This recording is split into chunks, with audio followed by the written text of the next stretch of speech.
नमस्कार दोस्तों।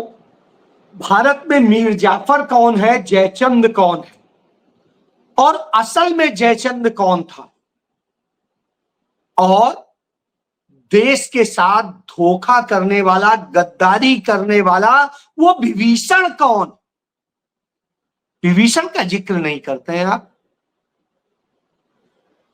आज जब हम यह देखते हैं तो भारत के अंदर एक नहीं तमाम विभीषण मिलते हैं, तमाम मीर जाफर मिलते हैं।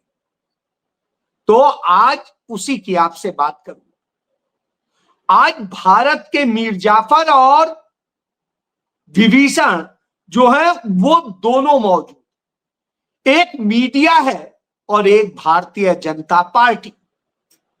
वही भारतीय जनता पार्टी जो जनसंघ से जनता पार्टी बनी और जनता पार्टी से फिर भारतीय जनता पार्टी बनी। वही जनसंघ जो हिंदू महासभा और आरएसएस बना। तो अब आप समझ सकते हैं कि कौन क्या है। अब इसका इतिहास बता दूं, उसके पहले कुछ जिक्र कर लेता हूं। गोदी मीडिया है जो हमारे देश का सबसे बड़ा, जयचंद नहीं कहूंगा, विभीषण कहूंगा।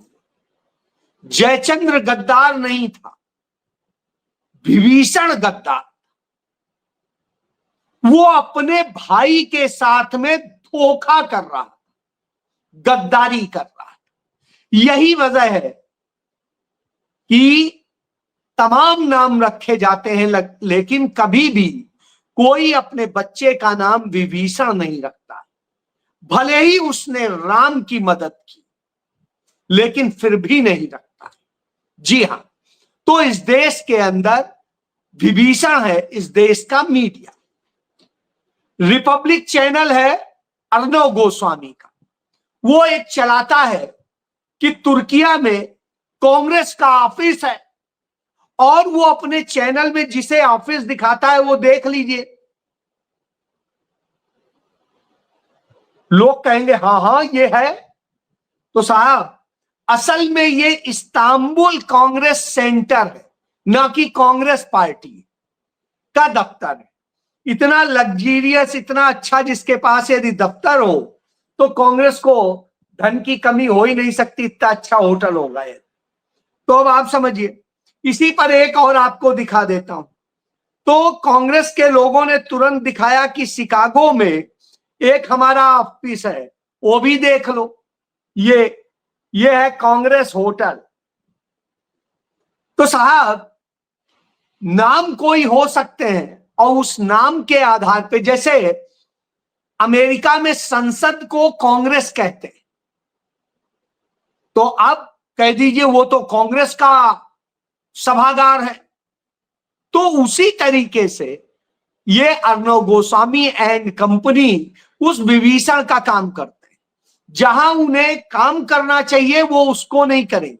वो ये नहीं बताएंगे कि देश की वास्तविक समस्या क्या है और भारत की विदेश नीति फेल क्यों हो गई, क्यों भारत की विदेश नीति का यह हाल हुआ। तब मैं कहूंगा मीर जाफर की तरह से नरेंद्र मोदी हो, या शुरुआत कर लेते हैं आगे से, और जब इनके इतिहास को आप पलटेंगे तब आप कहेंगे कि कौन है और कौन नहीं है। तो जान लीजिए कि कौन है मीर जाफर। आजादी की आंदोलन के दौरान सावरकर मीर जाफर थे। वो अंग्रेजों के लिए काम कर रहे थे, देश की आजादी के लिए नहीं। और उसके बाद में भारत छोड़ो आंदोलन के दौरान श्यामा प्रसाद मुखर्जी मीर जाफर थे और ये आमंत्रित करते थे अंग्रेजों को और उन्हें वो करते थे।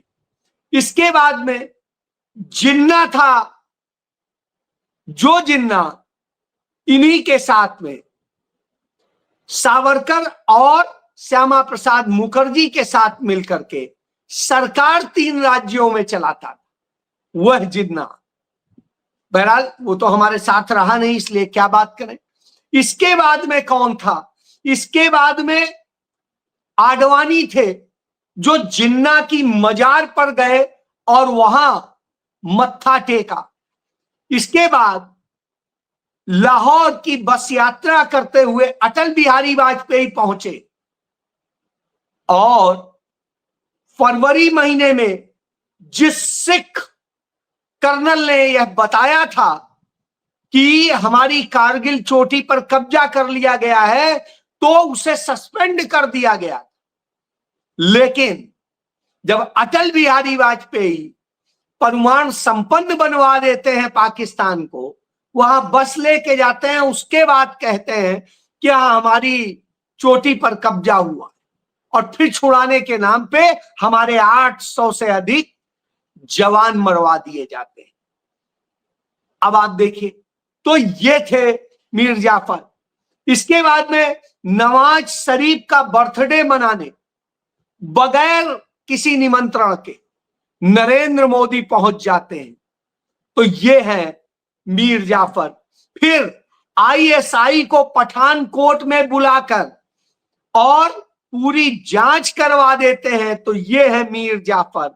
हमारी सेना की मुखबिरी करने वाले विदेश मंत्री हमारे जयशंकर, वो है मीर जाफर। और इसी तरीके से अमेरिका के दबाव में आकर के हमारी मजबूत सेना जो आगे बढ़ रही थी उसे रोक देने वाले नरेंद्र मोदी हैं मीर जाफर। जी हां, ये मीर जाफर है। क्यों है? अब मैं इतिहास थोड़ा सा बता देता हूं। मीर जाफर बंगाल में कमांडर इन चीफ था, सेनापति कह सकते हैं, कुछ कह सकते हैं, और वो वहां पर बंगाल राज्य की देखभाल करने का जिम्मा था। और वहां पर उसने जब अंग्रेज आए तो अंग्रेजों की मदद की भारत के अंदर घुसने में, जमने में और सब कुछ करने में, और उसने धोखा किया अपनी सल्तनत के खिलाफ, और फिर नवाब बन बैठा उनकी मदद से। वो मीर जाफर था। जयचंद्र कौन थे? तो यह भी जान लीजिए। जयचंद्र गहर, जो गहर वंश था, गहड़वाल वंश, उस वंश के राजा थे, और वो 1170 से 1194 तक रहे। और वहां जब वो रहे तो वो कन्नौज के क्षेत्र से, कान्यकुब्ज कहलाता है, कान्यकुब्ज क्षेत्र से लेके बनारस तक का सारा राज्य उनका था, और एक बहादुर राजा के तौर पे माना जाता है। और उनका राज्य बिहार के, आधे बिहार से लेके उत्तर प्रदेश के इस बड़े हिस्से तक था, यानी दिल्ली के बॉर्डर तक। तो अब आप समझ सकते हैं, और सबसे शक्तिशाली राजाओं में थे, और गहड़वाल वंश के आखिरी राजा थे। विद्यापति के पुरुष परीक्षा और पृथ्वीराज रासो जैसे जो हिंदू स्रोत हैं, उनके अनुसार जयचंद्र ने गोरी को कई बार हराया। जयचंद्र कोई भी गद्दार नहीं थे। अपनी अंतिम सांस तक वो मोहम्मद गोरी से लड़ते रहे। कुतुबुद्दीन ऐबक के नेतृत्व में जो सेना थी उससे भी लड़ते रहे, और उनके बाद उनके बेटे हरिश्चंद्र ने मोहम्मद गोरी को हराया था वाराणसी में। और मुसलमानों ने जितने भी घाट और मंदिर तोड़े थे उन्होंने बनवाए थे। ऐसा कोई प्रमाण नहीं है कि राजा जयचंद्र ने कभी कोई देश के साथ गद्दारी की हो। लेकिन ये कहानियां कहां से आ गई? ये कहानियां उन्हीं के द्वारा फैलाई गई जो लोग मोहम्मद गोरी को मदद कर रहे थे, उनके साथ खड़े थे। जब जयचंद्र मर गए तो उनकी ये कहानियां बनाई गई, कहीं पर भी आधिकारिक सोर्स में नहीं है। लेकिन विभीषण का जो हम रामायण से इतिहास जानते हैं उसके मुताबिक वह अपने भाई का, अपने राज्य का गद्दार था। और इधर आप देखिए जो मीर जाफर है वो गद्दार था। तो इससे यह समझा जा सकता है, तो यही गद्दारी आज देश के अंदर ये लोग कर, और इन गद्दारियों को यूं ही नहीं कहा जाता है। इस गद्दारी के तमाम सबूत मिलते हैं, एक नहीं दर्जनों सबूत हैं, और उन सबूतों को यदि आप देखेंगे तो आप खुद कहेंगे कि साहब क्या मित्रता है, क्या भाईचारा है। यह देख, ये मोहब्बत है, और इस मोहब्बत को करने का अब आप देखिए प्रमाण देख लीजिए। 12 दिन से बीटिंग द रिट्रीट, जो बाघा और अटारी बॉर्डर पे रोक दी गई थी और कहा गया था मोदी जी ने ये एक्शन ले लिया, वो फिर से आज शुरू हो गई और शानदार तरीके से हुई। इसके अलावा जो पानी कहा गया था रोक दिया गया और सब कुछ कर दिया गया, वो भी चालू हो गया। जो बॉर्डर से कहा गया था अब कोई भी व्यापारी ट्रक और ये सब नहीं आएंगे, वो भी सब आ गए, वो भी खुल गया। तो साहब फिर हुआ क्या है? सही कहा जा रहा है कि मिला जुला खेल खेला गया, वही जो मीर जाफर खेल रहा था, और वही जो विभीषण ने खेला था कि अपने भाई का खा करके और भाई को ही मरवाने के राज बताता रहा। तो यही तो हुआ, इसीलिए इसकी बात होती है। अब बात आइए कि ये सरकार आतंकियों को पकड़ने, उन पर एक्शन लेने की बात करती थी, लेकिन साहब पकड़ा किसे जा रहा है? पत्रकारों को, प्रोफेसरों को और दूसरे उन लोगों को जो सच बोलते हैं, उनको जेल में डाला जाता है, उनके खिलाफ कार्रवाई की जाती है, गद्दारों के नहीं की जाती। हालत यह है कि अब ये जर्नलिज्म के दुश्मन हो गए हैं और इसीलिए करते हैं, और इसी का नतीजा है कि लगातार देश के साथ में धोखा हो रहा है तमाम तरह से। सेना जब आगे बढ़ने की स्थिति में थी तो रोक दी गई, एन वक्त पे रोक दी गई। एन वक्त पे कभी कुछ कभी कोई डिसीजन होता है। तो जब कौन कह रहा था आपसे लड़िए? यदि आप में लड़ने का दम नहीं था तो किसी और ने नहीं कहा था, आप ही लोग कहते थे कि नहीं हम तो लेके आएंगे, पाकिस्तान का नामो निशान मिटा देंगे, हम अपने में मिला लेंगे और न जाने क्या क्या। अब आप सिर्फ मुंह छिपाने के लिए कर रहे हैं, और इसलिए आप विपक्ष के 51 सांसदों और अपने मिला करके भेज करके अपना रोना रोने भेज रहे हैं। दुनिया के सामने आपके लोग रोएंगे जाके कि नहीं पाकिस्तान तो बड़ा आतंक फैला के हमें मार रहा है, हमें ये कर रहा है, हमारे निर्दोष लोग मारे जा रहे। तो अब आप समझिए, आप वही काम करेंगे जो आपका अमित मालवीय करता है, जो आपके तमाम दूसरे लोग करते हैं, झूठ और नफरत फैलाने का काम और विपक्ष के नेताओं को बदनाम करने का काम। लड़ाई लड़नी थी पाकिस्तान से, लड़ाई लड़ रहे हैं विपक्ष से। जो विपक्ष आपसे वाजिब बात कहता है, आपका साथ देता है, जो साथ कभी नेहरू को नहीं मिला, इंदिरा को नहीं मिला, लाल बहादुर शास्त्री को नहीं मिला, राजीव गांधी को नहीं मिला, वह साथ आपको मिला। और वह साथ विपक्ष का मिलने के बाद आप कुछ ना कर पाए और कहानियां बताते रहे, तो अब आप समझिए क्यों। क्योंकि असल में आप मीर जाफर, और आप इस देश का नुकसान करते हैं। आपको धंधा कराना है, एयरपोर्ट दिलाना होगा अडानी को, तो उसके लिए एक्शन शुरू हो जाएगा, कभी ईडी, कभी सीबीआई, कभी इनकम टैक्स, कभी दूसरी और एजेंसियां, और लोग परेशान होकर दे के चले जाएंगे।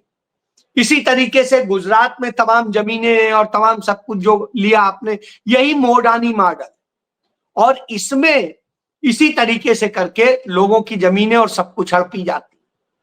तो आप असल में धंधा करने का काम जो करते हैं वो सामने आ। लेकिन राहुल गांधी जिन्हें आप लांछित करते हैं, वो तो किसी संवैधानिक पद पे होते हुए भी अधिकार विहीन है, और वो आपसे सवाल पूछना उनकी ड्यूटी है। जब आप बार बार बता रहे हो कि आपने ये कर दिया, आपने वो कर दिया, तो आप क्यों नहीं बता रहे हो कि भारत के कितने विमान मारे गए, कितना नुकसान हुआ, भारत के कितने सैनिक मारे गए, कितना नुकसान हुआ, भारत के कितने कुल नागरिक 22 तारीख से लेके अब तक मरे, बता दीजिए। आप ये सारी चीजें बता दीजिए, तो इसमें बुराई क्या है? ये तो देश को जानने की आवश्यकता है कि हमारे देश में कहां क्या कमी रह गई और क्या चीजें, किस स्थिति में हम खड़े, तो वो बताने से आप डर रहे हैं। तो साहब, हम अपने देश में ही तो पूछेंगे, हम पाकिस्तान से तो जाके नहीं पूछेंगे कि पाकिस्तान आप बताओ आपने क्या किया। हम तो अपने देश से पूछेंगे। वही राहुल गांधी कर रहे हैं। आप इस देश के लोगों को कुछ दे नहीं सकते, उनका छीनते, कभी टैक्स के रूप में, कभी दूसरे तरह से महंगाई बढ़ा के, कभी कुछ और सेस लगा के, कभी इस तरह से आपने फंसा दिया है लोगों को कि हर तरह से लूटने का काम करते हैं। लेकिन राहुल गांधी देने का काम करते हैं और वो आज भी दे रहे हैं। जहां उनकी सरकार कर्नाटक में, वहां दलितों को, पिछड़ों को, आदिवासियों को, वंचित समाज के लोगों को, उन्होंने 1 लाख परिवारों को भूमि का पट्टा देने का काम शुरू किया और वह काम की शुरुआत हो गई। जो कांग्रेस ने अपनी गारंटियां दी थी, उनमें से 6ठी गारंटी भी पूरी कर दी। लेकिन आपने जितने संकल्प लिए थे, एक भी आज तक पूरा नहीं किया, एक भी। वो जम्मू कश्मीर जिसे सुरक्षित बनाने का किया था, आज भी सुरक्षित आप नहीं बना पाए।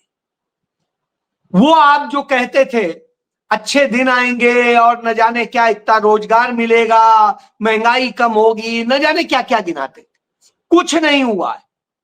आज सिलेंडर लिए हुए, वो सिलेंडर साइज की आपकी नेताएं दिख जाती है, उनका साइज सिलेंडर से बड़ा हो गया, लेकिन सिलेंडर इतना महंगा हो गया कि कोई उसका जवाब नहीं।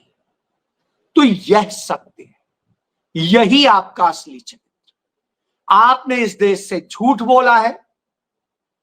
आपने इस देश से जिस तरीके, जैसे मैं मीर जाफर क्यों कहता हूं, सिराजुद्दौला का वो वहां पर कमांडर इन चीफ था और उसके साथ ऐसे ही वो झूठ बोलता रहा और उसके बाद अपनी नवाबी पाने के लिए उसने देश में अंग्रेजों की हुकूमत स्थापित कराने का रास्ता दे दिया। वो बंगाल और बिहार में घुसे और उसके बाद फिर पूरे देश में फैले। यह सच है। तो वही आप कर रहे हैं। आप आज के अंग्रेज जो है, उन कुछ पूंजीपतियों का राज स्थापित कराने के लिए देश को बेच रहे। यह सच्चाई, और देश के लोगों को इसे बड़े कायदे से, सलीके से समझ लेना चाहिए। बेहद जरूरी है सवाल। जेल से नहीं डरना, हम तो नहीं डरते। सोचिए। जय